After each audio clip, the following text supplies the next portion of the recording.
Will you stay if I take off my clothes? My female professor asked me during office hours, so I recorded her and sent it to the dean. Getting into Crestwood University was the biggest accomplishment of my life. I didn't come from a wealthy background. My dad was a mechanic, and my mom worked at a diner. I spent my high school years studying with a flashlight when the power was out, working weekends at the garage, and gathering every credit I could to earn a scholarship. When the acceptance letter arrived with a full academic scholarship, my mom cried for 2 days. It felt like we had won the lottery. I was studying pre-law, aiming to become a corporate lawyer not because I loved contracts, but for the stability it offered. I wanted enough money to never worry about bills again. I was dedicated, disciplined, and unnoticed. I sat in the front row, took detailed notes, and skipped parties. I couldn't afford any slip UPS. One bad grade could cost me my scholarship. This leads me to Professor Evelyn Sterling. She was a well-known figure in the law department. In her early 40s, she was sharp and intimidating. Before teaching, she had been a high-profile prosecutor and ran her advanced criminal procedure class like a courtroom. She was striking in a daunting way, always dressed in fitted suits, her hair in a tight bun, with eyes that seemed to analyze you. Every student knew that to secure a top internship, a recommendation from her was essential. Her signature on a reference letter was like a golden ticket to the best firms in the city.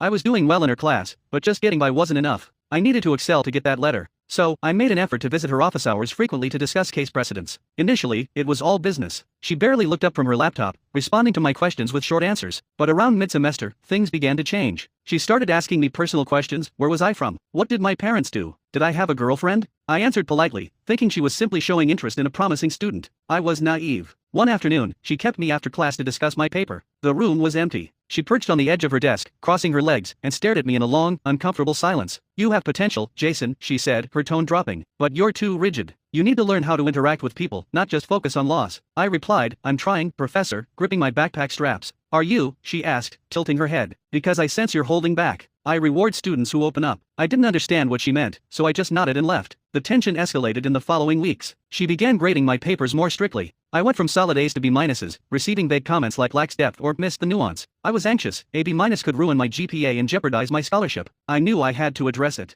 So, the week before finals, I scheduled a meeting during her office hours to discuss my final grade. I walked into the law building on a rainy Tuesday. The hallways were mostly vacant since it was late afternoon. I knocked on her door. Come in, she called. I entered. Her office was spacious, filled with mahogany bookshelves and leather furniture, smelling of expensive perfume and old paper. She was grading papers behind her desk and didn't look up right away. Professor Sterling, I said, closing the door but leaving it slightly ajar just in case. I wanted to discuss my last essay. I feel I covered all the points you mentioned, but my grade was lower than I expected. She finally looked up, removed her reading glasses, and smiled a smile that felt predatory. Close the door, Jason, she said softly. All the way. I hesitated, my instincts were screaming at me, but this was the woman who controlled my future. I pushed the door until it clicked shut. Sit, she ordered, gesturing to the chair in front of her desk. I sat down and pulled my essay from my bag. Regarding the citation on page 4, she laughed a dry, humorless sound. She walked around the desk, leaning against it, just inches from my knees. We aren't here to discuss citations, Jason, she said. We're here to talk about your future. My future depends on this grade, I said, my voice tense. Exactly, she replied. You want that internship at Davis and more. You want to keep your scholarship. You want the life you've dreamed of. Yes, I can give you all of that, she whispered, brushing a piece of lint off my shoulder. Her hand lingered for a second too long. But I need to know you're willing to do what it takes. The legal world is about transactions. Quid pro quo. My stomach turned. I understood what was happening, and fear washed over me. If I turned her down, she would fail me. If I failed, I'd lose my scholarship, my future. But I wasn't just a scared kid anymore, I was a law student. I knew about evidence and leverage.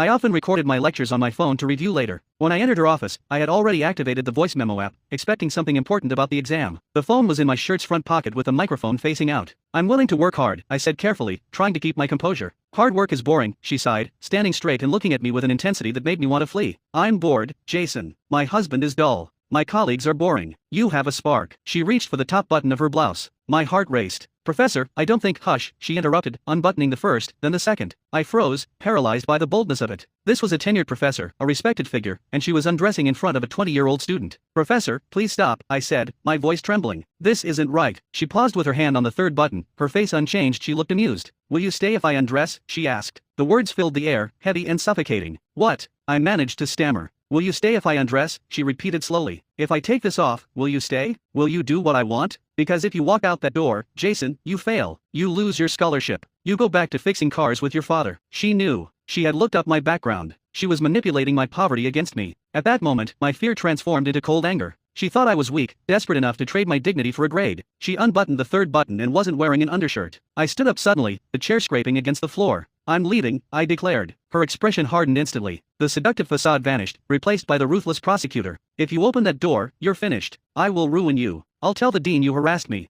Who will they believe? The scholarship kid from the wrong side of the tracks or the esteemed Professor Sterling? I looked her in the eye. I'm leaving. I turned and walked to the door. You're making a mistake, she hissed behind me. You're a zero, Jason. You're nothing. I stepped into the hallway, my legs feeling weak. I headed straight to the bathroom, locked myself in a stall, and vomited. Once I regained my composure, I pulled my phone from my pocket, my hands trembling. I stopped the recording and pressed play. The audio was crystal clear, her voice, the rustle of clothing, the threats. Will you stay if I undress? If you walk out that door, Jason, you fail. You lose the scholarship. It was all there. I sat in that stall for an hour planning my next move. The obvious choice was to go to the police, but universities often protect their own, especially their stars. If I reported it, it could turn into a long legal battle. She had money, I didn't. She could drag it out, ruining my reputation in the process. I needed to go to the source of her power, the dean. But not just any dean, Dean Arthur Sterling, her husband. Dean Sterling was the head of the law school, a stern older man who valued the school's integrity. He was also completely devoted to his wife. If I reported it to HR, they might try to bury it to avoid a scandal. If I went to the police, the university would protect her. But if I sent it to her husband, that would throw a grenade into their home. I had to be careful, though. If I only sent it to him, he might destroy the evidence to save his marriage. I needed leverage. I returned to my dorm room, opened my laptop, and transferred the audio file, making 3 copies, one to the cloud, one on a USB drive, and one on my external hard drive. Then I researched Dean Sterling and the university's harassment policies. I found out that the next board meeting was on Friday, a public forum discussing budgets and tenure.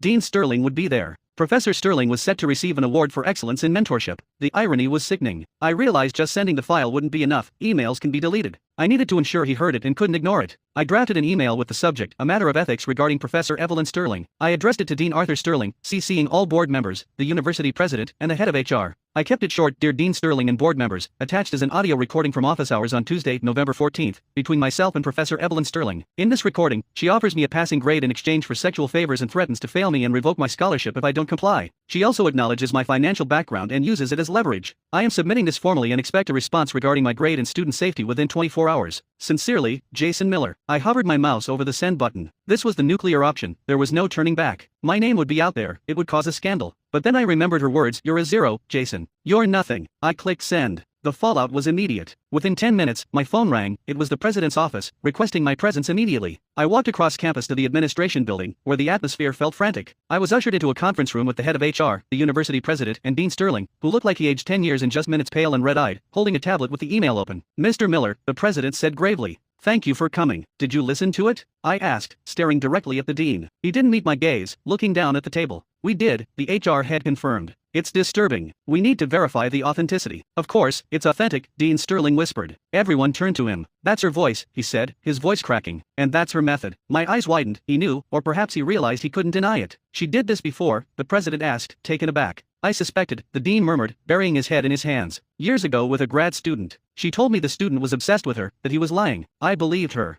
I fired him. He looked up at me, tears forming in his eyes. I ruined that boy's career because I trusted her. The room fell silent. Mr. Miller, the president said, clearing his throat. We will place Professor Sterling on immediate administrative leave pending an investigation. You will be assigned a new advisor, and your grade will be reviewed by an independent panel. We'll ensure your scholarship is protected. That's a start, I replied. But I copied the board. They know you can't bury this. We know, the president responded. Damage control is already in motion. I left the meeting feeling lighter than I had in years. That evening, while sitting in a campus coffee shop, the news broke. It wasn't just a university email, it was on the local news. A board member had leaked the email to the press. Scandal at Crestwood, star professor accused of coercing students. But the real twist wasn't the news itself, it was what transpired at her home. Since I had sent the email to the dean and the board simultaneously, Evelyn Sterling was unaware it had been sent. She was at home preparing for her award dinner. According to rumors, Dean Sterling returned home after the meeting, walked in quietly while she was getting ready, and played the recording over their home sound system on repeat while packing his bags. She tried to deny it, claiming it was AI or edited, but he confronted her about the grad student he had fired years ago. He mentioned reopening that case and said he would testify against her at the university hearing. She lost control, throwing objects and yelling that he was weak and owed her everything. Neighbors called the police due to the commotion. When the police arrived, they found the esteemed Professor Sterling on her front lawn tossing her husband's clothes out of a suitcase, shouting obscenities, while Dean Sterling waited calmly in his car for them. The police report made headlines as well. The repercussions were swift. Professor Sterling was dismissed within the week. The university couldn't risk a lawsuit. Her tenure was revoked for moral misconduct. Dean Sterling filed for divorce and also resigned as dean, citing a conflict of interest and a need to atone for his past ignorance. He reached out to the grad student he had previously fired, publicly apologized, and helped him return to his career. As for me, I finished the semester with a 4.0 GPA. My grade in Sterling's class was upgraded to an A after an independent review confirmed my work was excellent and that she had graded me unfairly. I kept my scholarship. A few months later, I spotted Evelyn Sterling at the grocery store. It was a shocking sight. She wasn't in a tailored suit but in sweatpants and a stained t-shirt, her hair unkempt, looking older, tired, and angry. She saw me in the aisle and froze, gripping her shopping cart tightly. I thought she might scream at me, but she didn't. Our eyes met, and for the first time, I saw fear in hers. She realized that the student she had dismissed as a zero, from the wrong side of the tracks, had dismantled her life with a single email. She turned her card around and walked away. I bought my groceries and went home. I had an exam to study for. After all, I'm going to be a lawyer, and I learned a valuable lesson in her class: never ask a question if you're not ready for the answer, and never underestimate the person with the recording device.